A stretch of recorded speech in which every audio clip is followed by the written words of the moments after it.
SoloMoms Talk was designed to curate the stories of solo moms globally. As a facilitator of this platform, I aim to create a peaceful environment where you can share your heart, feel loved, and get the advice you need. So if this sounds like you, why not RSVP for our next virtual meetup? The link is below. It's where you can retreat from the chaos of your life so you can recharge, connect with other moms, and get answers to your burning questions. Remember, you're not alone and you don't have to parent in silence. My guest today is Alicja Pytlak, and Alicja helps women declutter, simplify, and organize their lives so that they spend less time feeling overwhelmed and more time doing what they love. Now, isn't that a dream that we all have? And we can live that. Yeah. So tell me about you and then tell me about that statement. Okay, so how I like to always summarize my story in one sentence is basically a couple of years ago, I lost everything to find myself. So I was living a life on autopilot, like programming, conditioning, the way I was raised and my upbringing. And then all the small things when I was growing up shaped me for who I became. And I was very disconnected from myself, not being aware of it, right? So I was always overwhelmed, always busy, like being a wife, being a mom, coming to Canada. I came to Canada in 2006 from Poland.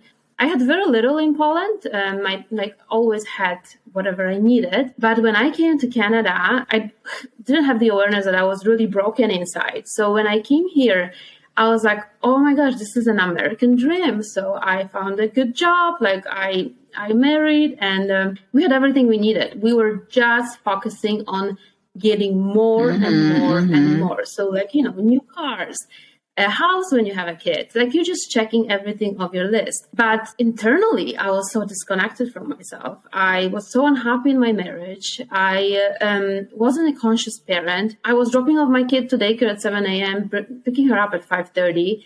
I barely had time with her. And when the weekend came, I had also no time for her because there was a house, there's a garden, there's groceries, all this like crazy busy lifestyle. And I basically went through burnout. Like there's lots of different small stories summarizing it, but I hit my rock bottom.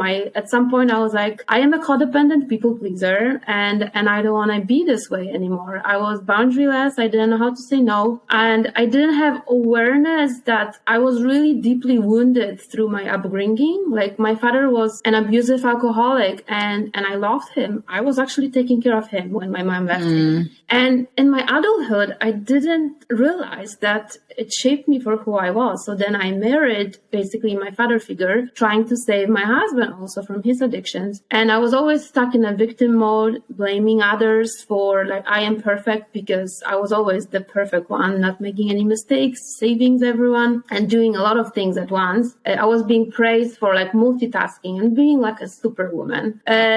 So yeah, a couple of years ago, I basically mentally drained myself and I decided that I have to heal and I have to basically change my life. And I divorced. A year later, I quit a full-time job.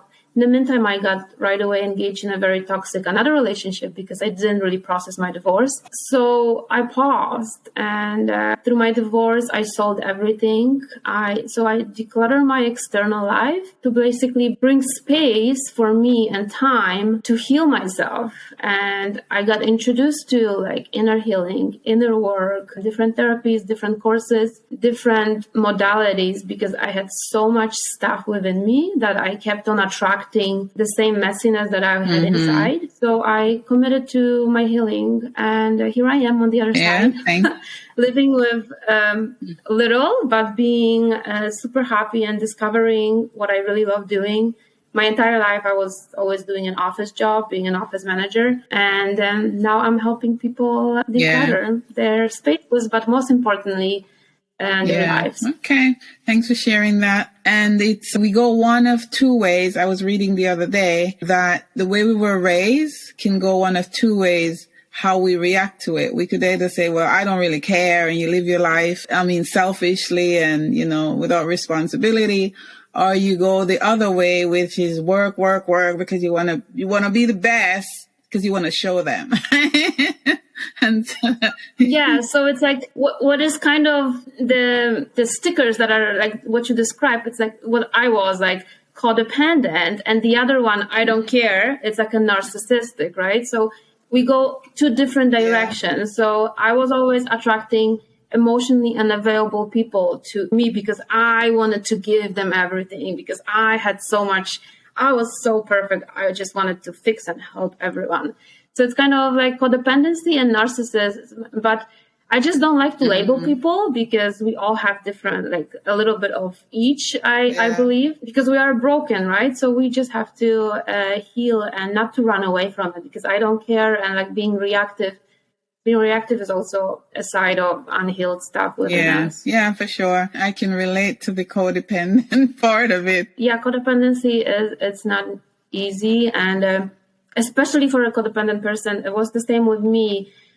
I really never loved myself, so I was just looking for that love on the external. That's why, like, after my divorce, when that man showed up in my life, and I was like, oh my gosh, I've never experienced that with my husband. So because I married my husband, the marriage happened backwards. Like, I came to Canada, I met him. So for me to stay, we had to marry. And I'm like, oh, everything was going to be fine. Like, I will fix everything what I don't like right now with him. So with relationships, we always go through like honeymoon phase. Then there's a power struggle. And we either settle, what probably, I'm not going to exaggerate, probably 80% of relationships, they're just settle for security. And then instead of settling, we really want partnership, right? Like, we don't want to settle. We want to be with a partner. So with my husband, I never had the honeymoon phase. We only were for 10 years with, in power struggle. But with this man that I met right after, I had this like honeymoon phase, this passion, chemistry. And later in therapy, I realized that he was basically my father figure. And it was so hard for me to release him from my life because of this entanglement, like these, like what they saw, like, oh, my soul, I don't know, how do they, my soulmate, and it was my wound mate. Basically, we attracted our deepest wounds, and we caused what psychology names trauma bond. And it's just so hard to release that trauma bond, because that means that I have to release my father. And he even looks like my father. You won't believe how much we have in common. That is so not funny. Yeah. Yes. And you know, it was the first time in my life that I did something that I was so ashamed of. I was so ashamed of myself for disrespecting my body and myself, but it was all needed, right? We may get, that's why I love connecting with other women, because that only saved me, because so many women, unfortunately, they don't get support. So they can't get out of this pool of shame, and they get depressed. Like, God forbid, some of them may commit suicide because they just don't know how to normalize it. And shame only can be normalized in community of supported women, where we share what I share my story and other women share theirs. I was like, okay, mine is really nothing. Like, I'm just being a perfectionist that just did one mistake in my entire life, you know? And I was shaming myself for so long. Also not having really support from my family, because my family system was all about sweeping everything under the carpet. We don't talk about problems. Nothing happened. Just let go of him. Like, you didn't do anything wrong. And I'm like, I did. It was horrible. We're not going to be talking about it because the whole family has to pretend that everything is great, right? So that's why I love, like, I also try to build my own community just to give that support to women, just to tell them it is okay. Like, it is needed, even though it's so painful to attract people like that. We need it, and it's so healing if we release and not attract again similar one, because that means that we did the work, right? And if we do attract similar one again, then it means we need more work. We're just humans, like, trying to do our best here on this planet Earth. Yeah, but the thing is that we have to recognize where we are. Right? Because I didn't recognize it until after my third divorce. And I sat to myself and said, oh, wait a minute here. What's wrong with me? So I was like you. I wanted to prove how good I was, because I had to prove it. and two, I wanted to take care of somebody. So it's kind of and I think that's kind of a polar opposite of each other. You know, you're looking for somebody you can take care of, but at the same time, you want this family, you're searching for this connection, right? And so it doesn't work for the other person because, you know, it's not normal, right? Because you want to suck the thing out of the person, right? And that's not the relationship. Relationship is all about growing a garden outside of us. Like I don't need you, you don't need me. And that's why so many women get so stuck in these unhealthy relationships because they don't believe in themselves. We are divine beings, especially like women. Like the feminine, we should be proud of that side of us. Versus we function in masculine. I was so disconnected from the feminine side of me. Like the last 2 years, allowing myself, you know, to cry it aloud, to take naps when needed, to honor my body, not to run through my body. Like I always consider myself a very athletic person because I was like going for runs just to run away from me because sitting was not comfortable. Like, and now I'm so like happy that I balanced the both. Yeah, it was a deep work, and my astrologist helped me. What you were just saying, that it's backfire. It was such a heavy work that I've done last year, backfiring everything on me, right? Because they're just mirrors. So they're like, oh, why is he disrespecting me? Like, oh, where are you disrespecting yourself? Like, which parts of you are so broken that that you see it in him? Because, okay, he's disrespecting you, but you're doing basically the same thing. Why is he so, like, how do you say it, avoidant, right? Where are you avoiding yourself? And it was the hardest work that I've done with myself, like putting everything on me and acknowledging that, I am the one that is broken and I'm not Mrs. Perfect. And I can be fixing others because... for sure. And a lot of times we blame, and I hear the complaints all the time. Oh, he did this, or he was that, or he was this. I came to the point where you have to start looking at yourself, right? We have to live the victimhood. And that's what my astrologist explained to me. Like, she's from LA, but she's just amazing. I just love her so much. Like, she helped me so much, even though she's an astrologist, like, she helped me way more than therapy did. So I am from Poland. So obviously my grandma went through World War II, right? She survived, but lots of family members were trapped in Germany. So we have so much trauma in our veins, like, and it's being passed and passed and passed for a generation. So being in that victim mode is something that we strive. Like, it's like something that, yes, like it is happening to us. Like, why is it happening to us? And so it's so comfortable to be there. Like, it is. So I see it in my entire family. I've been going to Poland every summer with my daughter, and I have to like protect myself with, I don't know, violet aura, just not to like this energy pass me. So it's enlightening once you're on the other side, but when you're in it, it's a confusing place to be. It is enlightening. Like just before this podcast, my friend called me, and I know that she really struggles in her relationship, and she's seen that her husband is a narcissist, like he is doing this. So she's been calling me for 2 years and constantly complaining. And now she's ready for the lawyer. And she's like, but there's so much money. And they say, what if he's not going to settle? And we go to the future with all, like, first we're so stuck in the past because he's this.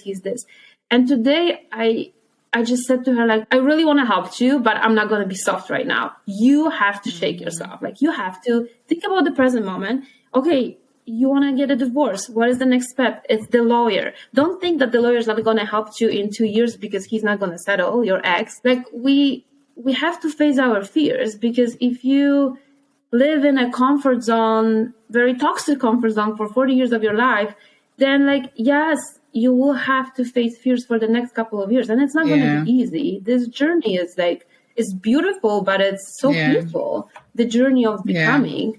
Because you every day have to be uncomfortable. Like, because the dreams, they die in comfort. Like, nothing good comes from comfort zone. Like, your dreams won't like happen if you're staying comfortable. every day you have to face your shadow self. And, the alarm is ringing. You don't want to wake up. You sleep in. And then your entire day is like horrible, especially when you have kids. Like, wake an hour before them. Just give some time to yourself. Like, breathe, drink water. So you don't wake up with your kids and you're just on this spiral mode.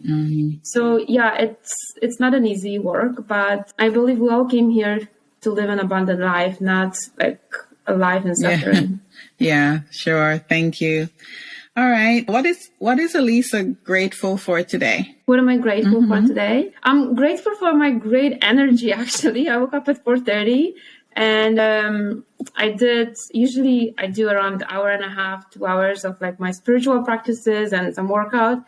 And so my day was really awesome because I didn't hit that snooze button. I'm actually participating in like a really motivating workshop. So we got motivated. So I woke up, I wasn't checking any social media, no phone. And that's such a different day that you create when you don't look at your phone for the first 2-3 hours when you wake up. So I am super grateful for the energy. And I was actually sending some gratitude to the universe for that. Okay. Thank you very much for sharing that. I like to put that in the middle of everything. So, a lot of time, moms, I think, worry the most because we worry about our kids. And if there's a partner, we worry about them and their stuff. And so I think that one of the reasons that we worry so much is we have so much stuff to manage or to take care of.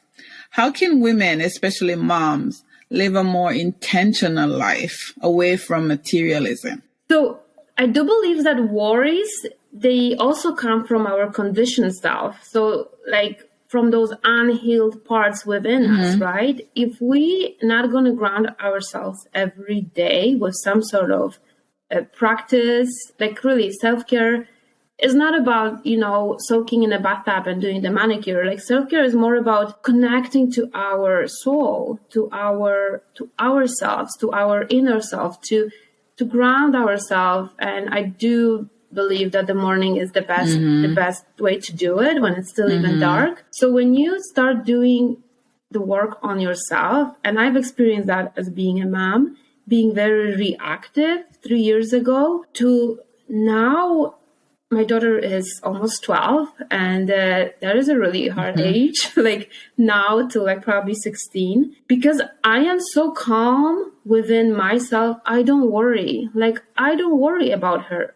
I trust and I have faith that we are protected. Like, whenever the worry wants to come to my head, I put a hand on my heart and I say, God, like whoever is your guide, like God, in your spiritual world, I say, God, like, I know that I'm protected and I'm just asking you for strength. I usually just ask for strength if there's lots of challenging things coming my way. But what so many moms struggle with, let's say the basic example, if they're not happy in their life, if they're in this mode of like blaming or being a victim, oh, my husband is this and this, but I'm doing so much, then we're projecting it on our kids. So they are doing the same thing. So let's say the daughter is dating a horrible guy, but here I am being in a marriage that was never working, and my daughter was seeing that. But it is so hard, and it takes so much work to see it, because yes, our kids can be emotional, they can be nasty, they can be moody. We have to allow them to be this way. But it's our choice if we're going to react. So we're just going to perpetuate this behavior. We're just going to like add basically that heat to the fire. Or are we going to just observe them? And when my daughter is acting up, I'm just right away asking, like, is there anything that you would like to talk to me? Did something happen at school? And often, I would say 99%, when she is in that heated moment, like when she's like, oh, I hate you and she doesn't want to talk, right? So I'm breathing. I'm literally breathing. If she's going overboard, I'm going to my room. I'm like, I feel for you. I'm here for you. I'm not going to tolerate disrespect. I'm not going to tolerate bad words. But I know that there is something big happening inside of you. So you be you. you scream to your pillow. Try to watch your verbiage, because I really don't like, swear words. And kids can hear so much stuff at school nowadays. And so 99% she's not going to talk to me right away.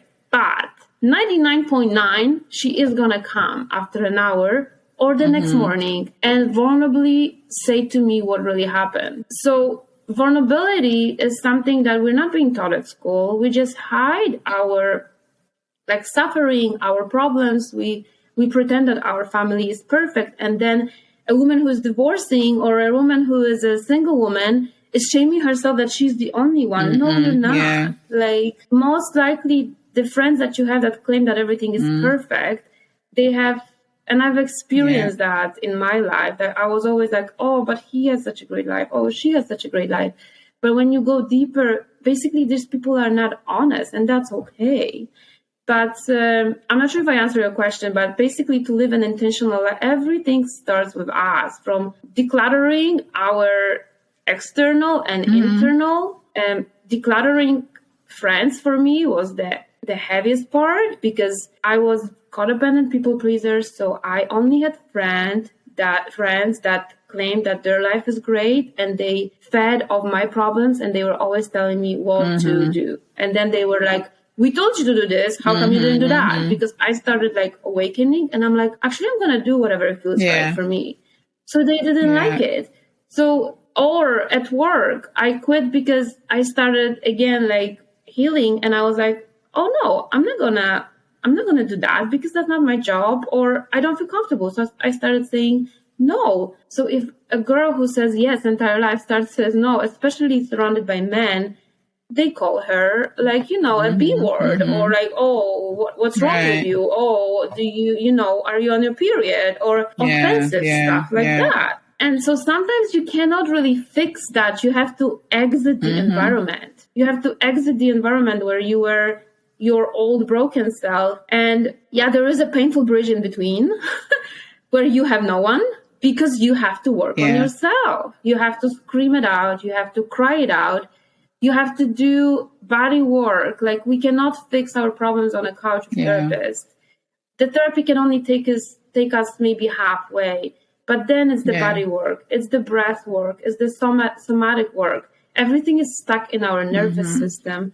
So it's so hard to, even if we think that our childhood was perfect, there was always some conditioning, some subtle things that may cause us issues in our adulthood. So decluttering relationships, from what I choose to work with moms that are so they're buying happiness with material possessions, because I can see how even this affects my daughter, surrounded by kids at school, and she's like, oh, but this one is this. And I'm like, why don't we just go for a walk instead of going to the mall? You don't need anything. You have everything. On top of that, you are at the age where you grow so much, you literally fine with 3 sweaters, because this sweater is not going to work in 6 months. So let's create experiences instead of buying stuff, or you're not going to sit on the iPad for 3 hours, because I created my life by design now. So I'm going to spend this time with you. So these are the small steps that can bring the intention to your life, but it all starts basically with you. Yeah, for sure. And how can we get in touch with you if, we want to talk to you? I have my website, and I'm mostly, a year ago, I would never ever think I would be on social media, because I was always, through the journey also of my last 4 years, I canceled all my social media. But now I'm slowly getting there, and I like Instagram. So I have my profile on Instagram where I share tips and ideas on decluttering your spaces and your lives, and bringing more abundance and manifest really good, more joy and ease in your life. And it's Mindful Spaces by Ala. That's my Instagram, and the same with my website. Okay, mindfulspacesbyala.com. Okay, yes. All right. I'll put that in the show notes as well. And thank you. And just one piece of advice that you would give to a solo mom on just a couple of quick tips that they could use to start to declutter, in a holistic manner. So what do you think comes easier for you? Like, are you overwhelmed in your physical space? Because if you are, just put yourself on a 3-day challenge, 33 items every day for 3 days. Make it fun, maybe even with your kids. Ask them to, throw in a bag everything that is broken, or shoes that they don't like, or shirts that they don't wear. Give them $2 for that and go and get, hot chocolate together. Create experience for that 3-day challenge. So after 3 days, you're going to have almost 100 pieces less in your space. And hopefully that will create an excitement within you. So just tap in right away to that excitement and tap in like, oh my gosh, what is my intention now? What is always start with intention and with why. So why are we doing it? Like, I'm too overwhelmed. I don't have time. Okay, so why don't I have time? Why is my space so messy? Why am I so disconnected? Always ask questions and trust God. The answers will come. Just question everything. Question everything that you have in your calendar, in your space, and then dig deeper. Because if you ask questions, be honest with yourself, the answer usually is inside, and that comes from some internal work that you have to do on yourself. And don't judge yourself. Just allow yourself to be sad, allow yourself to grieve, and never judge yourself. And go there and share your suffering and share your pain, because in pain we connect. We have to just let go of this toxic happiness in our society. Yes, for sure. Thank you very much for sharing that. Those two pieces are really good, and I think that would help our audience. So sure. Thank you, Alicja, for coming and talking to me today. I'm glad to have you, and hopefully you will come back one day. Yes, thank you so much. I'm sure we'll be in touch. I'm excited to share that SoloMoms Talk is now on YouTube. Check out these interviews on our new channel, SoloMoms Talk TV. There you will actually see the interaction between myself and my guests. You will also find bite-sized clips of daily inspiration to help you manage the struggles of everyday life. So click SoloMoms Talk TV below to watch now.